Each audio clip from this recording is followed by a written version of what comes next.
Let's talk autistic history and the Autism Wars. This is part 21, and we are going to go right back into the 90s and talk about these parent-founded autism organizations that begin to rise, starting with Cure Autism Now.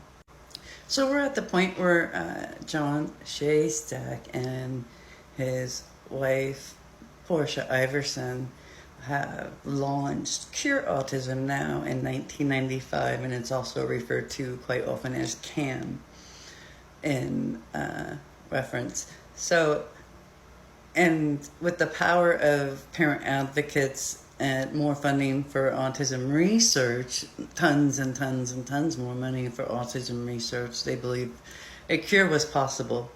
A cure could be found within the lifetime of their autistic son.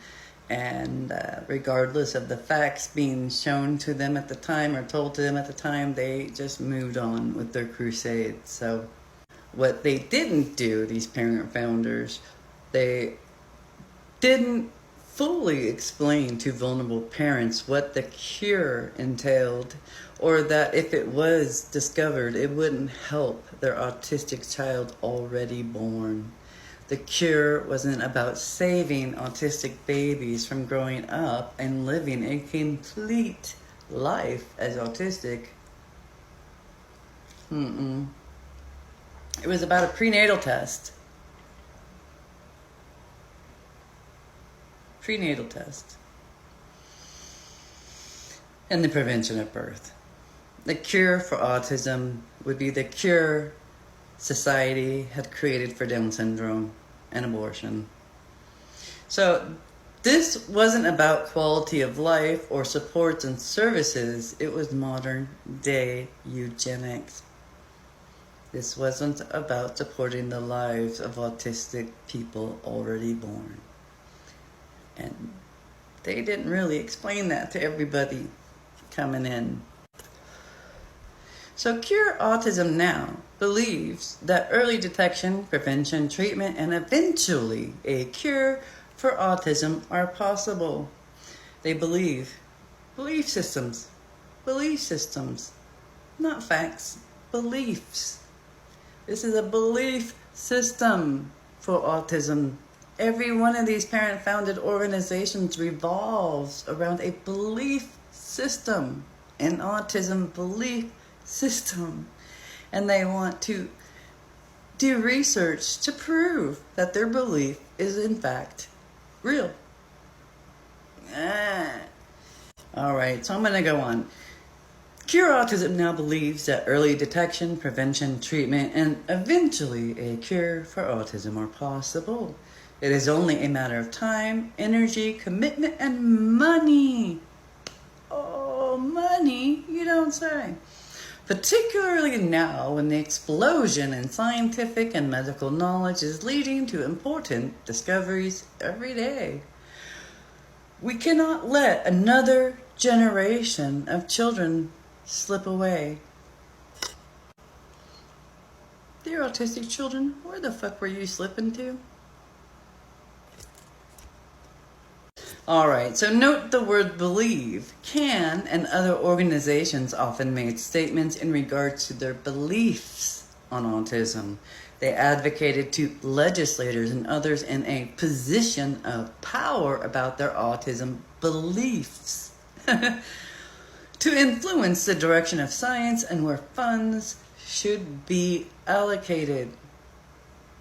And right now, we already know they don't want to allocate funds to supports and services because we'll bring bankrupt the entire fucking world if they do that, right? So, Okay.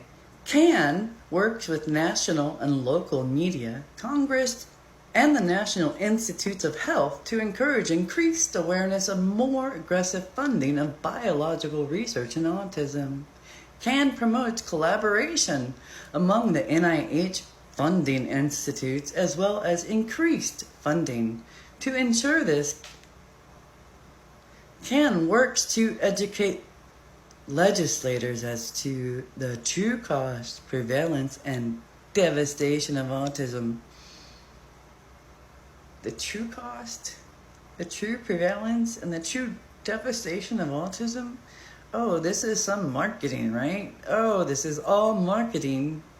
This isn't facts, this is marketing of their belief system. Alright, Cure Autism Now wasn't the only parent-founded group complicating the lives of autistics with their misdirected and harmful advocacy. Lots of parents launched their own autism organizations in this era and were scrambling to be the loudest, most influential voice on the impending public health crisis.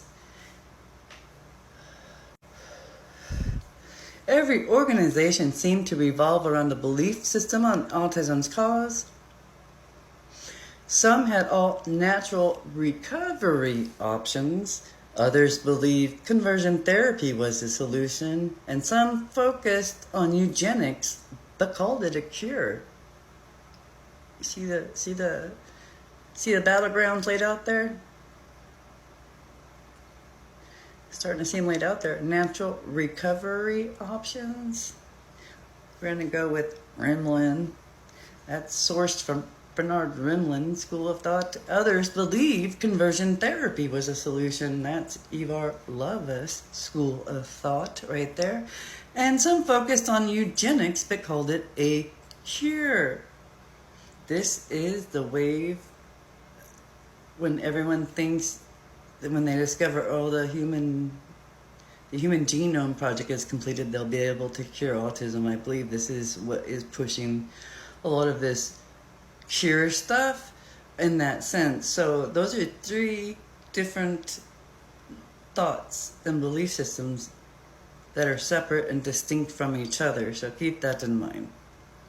So each of these organizations wanted to influence the direction of autism research, and they wanted the research to prove them right. They're going in with the answers, and they want science to prove them right. This is everything I've ever got from these earlier readings from these folks. They really believed they had the answer, and they just need scientists to show the world that they were right. That's what it really feels like here, their belief systems. But then, here's where we start seeing these wars erupting between these different schools of thought. Each organization diminished the other organization's work as wrong or incomplete. Yeah.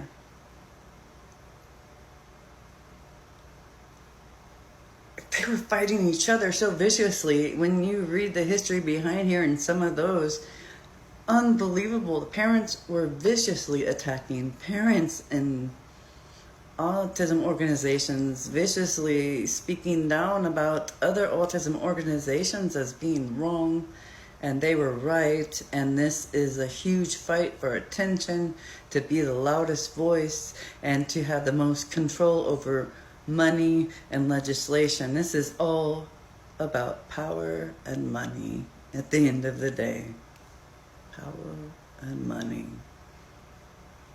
And autistic people for these organizations were used as a prop or a self-narrating zoo exhibit.